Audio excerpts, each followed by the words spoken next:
As I stepped from my tent, I saw the soft light of the rising sun approaching the crest of the mountain to the east. Once it appeared in the morning sky, shadows began to form along the peaks and ridges of the mountains surrounding us here in Mickey Basin. Knowing I only had another day before heading home, I took a moment to enjoy this magical beginning in this extraordinary place. After breakfast, the crew and I walked out into the dry lake bed to begin our work on the design we were creating. This was our 9th day here, and plowing the furrows for the Yantra design had been started. The crew would work today in pairs. 2 would continue creating marking lines needed, while 2 would plow many of the shorter lines inside the design. When it was time to plow the petals that surrounded the triangles or other curved lines, it took more than 2 to do the plowing to make sure the curved lines would be correct.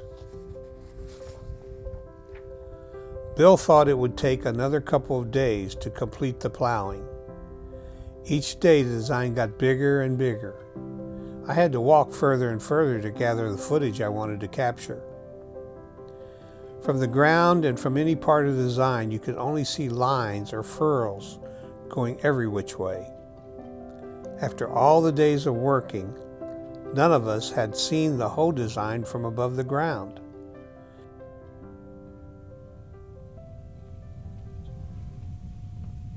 Tony, go to the left a little.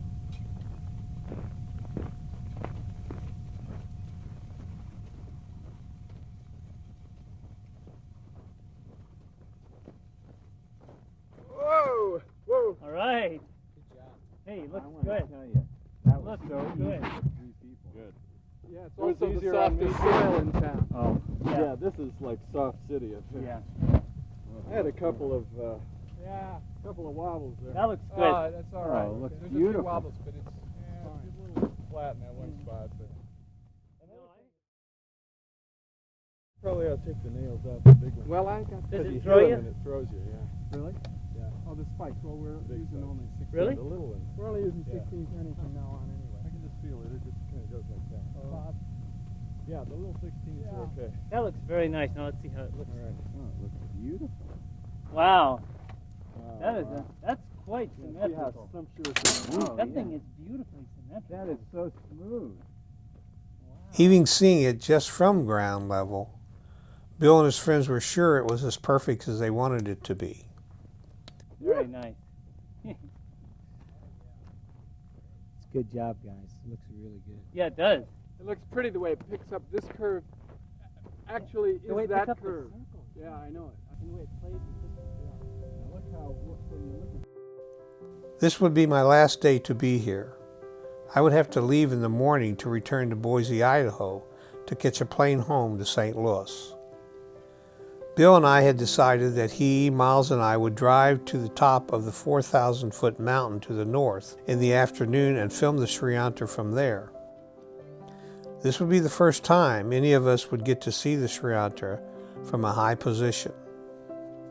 We had decided that the best view of the design would be about 4:30 to 5 p.m. when the sun started dropping in the west.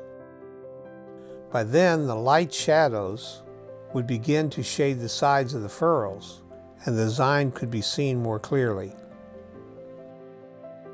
We left camp about 2:30. Bill thought we would get to the top by 3:30 or 4, have plenty of time to set up and wait for the light to fall in the western sky. After driving about 20 miles to get behind the mountain and up a trail Bill had used in other years, the road ended with washouts and ruts and sagebrush that blocked our way. When we got to the top, it was after 5:30 and the sun was just moving behind the mountains to the west. After several moments, I had my camera finally ready to begin recording the Yantra, which we were excited to see, but once I viewed it in the camera, I realized I could hardly see it. Only by increasing the gain on the camera could I see the design and the crew working. They looked like ants as they walked across the design. I made several pans across the design in hopes I could capture what I could hardly see. The sun was completely gone as we began our trip down the mountain. We did make it back to camp hours after sundown. Tomorrow, I would be heading home. The next afternoon, the Yantra carving was finally completed.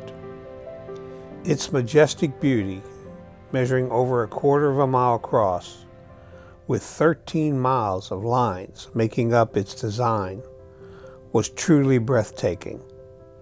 What happened then was unexpected.